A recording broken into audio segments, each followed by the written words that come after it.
मुख्यमंत्री, उपमुख्यमंत्री, सामाजिक न्याय मंत्री, प्रधान सचिव यांना सर्वांना सांगणं आहे की जानेवारी 2010 ते डिसेंबर 2025 दरम्यान 889 बौद्ध मातंग, चर्मकार, होलार, दलित, आदिवासी, मागासवर्गीय समाजातील कर्त्या कुटुंबातील सदस्याचा खून झालेला आहे, हत्या झालेली आहे, कुटुंब वाऱ्यावरती आहे. त्याला शासकीय नोकरी देण्याचा शासन निर्णय आमच्या 12 वर्षाच्या अथक प्रयत्नानंतर तुम्ही काढलेला आहे. परंतु ही 889 खून प्रकरणं आता कुठल्या परिस्थितीमध्ये आहेत, यांना न्याय मिळालेला आहे का? विशेष सरकारी वकिलांची नियुक्ती झालेली आहे का? जलद गती न्यायालयामध्ये ही प्रकरणं महाराष्ट्र शासनाने टाकलेले आहेत का, घेतलेले आहेत का? या फिर्यादी व साक्षीदारांना सरकारी पक्षासारखी अनुरूप अशी साक्ष देण्यासाठी त्यांना पोलीस प्रोटेक्शन दिलेलं आहे का? गावात त्यांची सध्याची परिस्थिती कशी आहे? आरोपी व आरोपीचे मित्र नातेवाईक यांच्यापासून त्यांच्या जीवितास धोका निर्माण झालेला आहे का?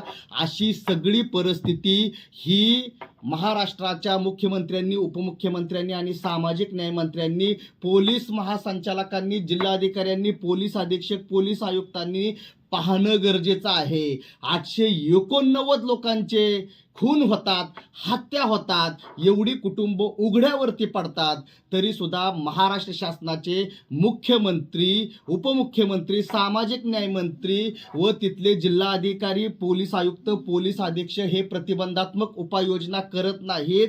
माननीय सर्वोच्च न्यायालयाने दिलेल्या दिशानिर्देशांची अंमलबजावणी करत नाहीत आणि वारंवार खून, बलात्कार, जाळपोळ, हत्याकांड घडत आहेत. एवढा सगळा आकडेवारी जर महाराष्ट्र शासनाकडे आलेली आहे आणि महाराष्ट्र शासन फक्त 889 खून प्रकरणामध्ये आम्ही शासकीय नोकरी देऊन मिरवत आहे, तर असं अजिबात चालणार नाही. या कुटुंबियांना न्याय देण्याची जबाबदारी, या कुटुंबियांना न्यायापर्यंत घेऊन जाण्यासाठी जे इन्फ्रास्ट्रक्चर, जे काही शासकीय कर्तव्य आणि कायदेशीर नियम आहेत, याची सुद्धा अंमलबजावणी झाली पाहिजे आणि तात्काळ याचा रिव्ह्यू तुम्ही घेतला पाहिजे, याचा अहवाल तुम्ही घेतला पाहिजे.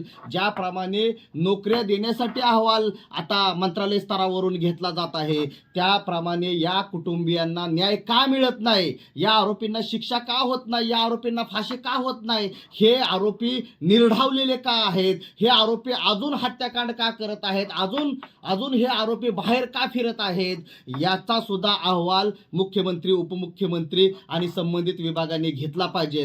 की तुम्ही फक्त आम्ही शासकीय नोकऱ्या देतोय आणि आता आम्ही पुनर्वसन करतोय एवढं दाखवून तुम्ही थांबता कामा नये. आम्ही तुमची पाठ सोडणार नाही.